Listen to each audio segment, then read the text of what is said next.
Also joining us from our Washington bureau is CBS News national security analyst Juan Zarate. He was a top national security aide to President George W. Bush. Juan, good morning.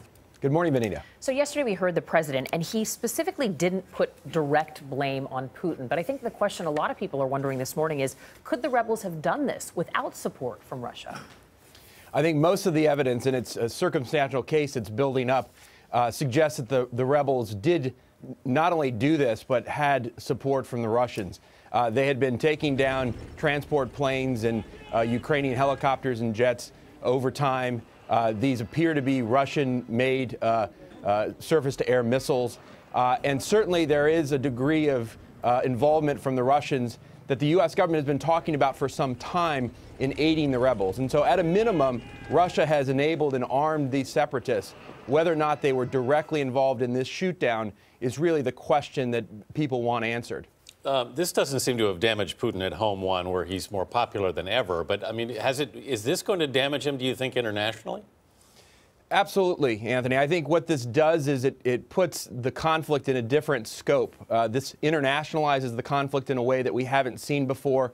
You have all the Dutch victims, a European flight, the AIDS community, the research community that was on board, Asians who are on board as well. So the international community is affected in a more direct and material way than ever before. There's also moral opprobrium here, that this is such a tragic and horrific event that it changes the nature of the conflict. And it does force the Russians to explain what exactly they're doing, and it pulls back the veneer that they're trying to be helpful when in fact that they continue to arm and to train these separatists. So Defense Secretary Hagel is now saying Russia has to take responsibility for this. What does that look like? Well, I think in the first instance, they have to provide access to the site. They have to exert influence over the separatists who control that territory. They have to then allow the investigators in. I think then, more importantly, they have to stop training and arming these separatists and stop goading them to continue to fight.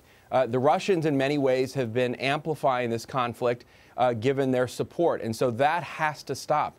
Absent that, I think the U.S. and the West have to consider more aggressive sanctions, potentially even arming and training the Ukrainians. Something has to change on the ground because this cannot persist the way this has happened, and this conflict and this event showcase why it is that you can't have this conflict fester over time. Juan Zarate for us this morning. Thank you.